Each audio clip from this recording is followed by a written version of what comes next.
बिस्मिल्लाहिर्रहमानिर्रहीम। अस्सलाम वालेकुम। मैं रूही रमजोरी एडवोकेट और हमारे चैनल लॉ जस्टिस में खुश आमदीद। हमारा आज का टॉपिक है कि इंजंक्शन जो है उसकी कितनी किस्में होती हैं और इंजंक्शन ग्रांट करने के प्रिंसिपल्स क्या होते हैं और इसके साथ कौन सा लॉ डील करता है।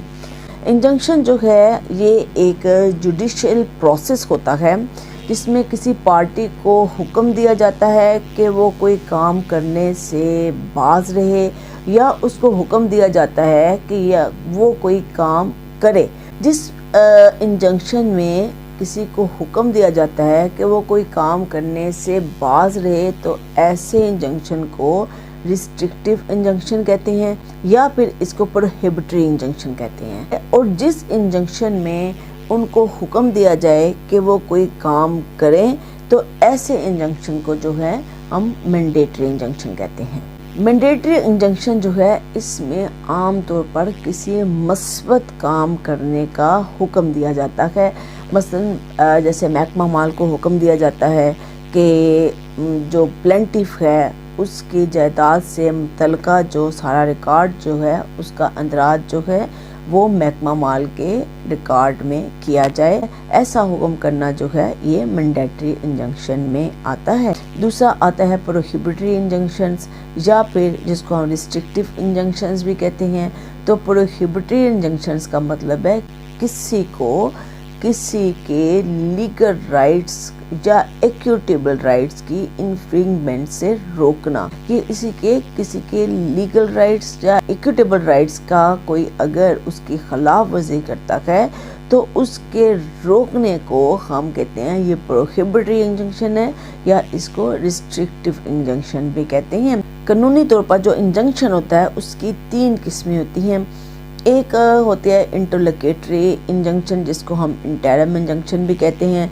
दूसरा होता है टेम्परेरी इंजंक्शन और तीसरा होता है परमानेंट इंजंक्शन। टेम्परेरी इंजंक्शन को ऑर्डर 39 रूल 1-2 डील करता है, जबकि जो परमानेंट इंजंक्शन है जिसको परपेचुअल इंजंक्शन भी कहते हैं इसको section 54 to section 57 specific relief act जो है ये डील करते हैं। होता कुछ इस तरह है कि अदालत में दावा दायर किया जाता है हुक्म इम्तनाई दुआमी का या परपेचुअल इंजंक्शन का, परमानेंट इंजंक्शन का दावा दायर किया जाता है, ठीक है, जिसमें एक दरख्वास्त गुजारी जाती है एक टेम्परेरी इंजंक्शन की अंडर ऑर्डर 39 रूल 1-2 के। इसके साथ हम एफिडेविट अटैच करते हैं जो एट इनिशियल स्टेज के ऊपर हम अदालत से रिलीफ तलब करते हैं कि हमें इसमें इंटरलोकेटरी इंजंक्शन ग्रांट किया जाए। At a very initial stage के ऊपर जो है ये इंटरलोकेटरी इंजंक्शन या इंटरिम इंजंक्शन जो है ये हमें ग्रांट किया जाता है। इंटरिम इंजंक्शन जो है at any stage of the suit जो है ये ग्रांट किया जा सकता है। जैसे इंटरिम इंजंक्शन जो है ये ग्रांट होता है तो उसके बाद जो है हमें एक स्पेसिफिक मुद्दत में हमें टेम्परेरी इंजंक्शन जो है वो हासिल करना पड़ता है। टेम्परेरी इंजंक्शन ग्रांट करने के प्रिंसिपल्स जो हैं वो 3 प्रिंसिपल्स होते हैं। नंबर 1 बोनाफाइड कंटेंशन होनी चाहिए। नंबर 3 बैलेंस ऑफ कन्वीनियंस जो है वो किसके हक में जाता है। नंबर 3 इरिपेरेबल लॉस, ठीक है।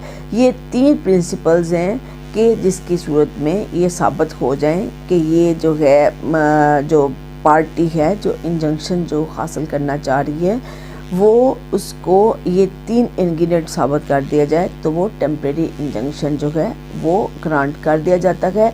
अब टेम्परेरी इंजंक्शन 2 तरीक़ों से ग्रांट किया जाता है, till the final decision of the suit और for the further order of the court. अगर further order of the court जो है वो कोई नहीं आता है तो उसको टेम्परेरी इंजंक्शन समझा जाएगा till the final decision of the suit. ये टेम्परेरी इंजंक्शन होता है और जब जो है वो केस डिसाइड हो जाए और उसके बाद अदालत की तरफ से कोई फैसला आ जाए और जो फैसला जो है उस फैसले के ऊपर हमारी एप्लीकेशन जो है वो एक्सेप्ट हो जाए, हमारा जो मुद्दा जो हमने दावे में बयान किया हुआ है वो अदालत वो दावे में एक्सेप्ट हो जाए तो हाँ वहाँ पे जो है इंजंक्शन जो है वो परमानेंट हो जाता है। उसकी टेम्परेरी हैसियत ख़त्म हो जाती है, वो इंजंक्शन जो है वो परमानेंट हमें ग्रांट कर दिया जाता है।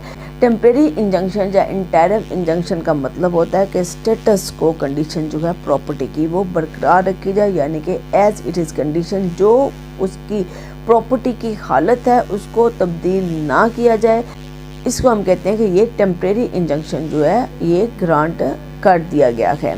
एक बात याद रखें कि टेम्परेरी इंजंक्शन को मांगने के लिए बहुत ज़रूरी है कि प्लेंट में दावे की प्रेयर में परपेचुअल इंजंक्शन जो है वो डिमांड की जाए।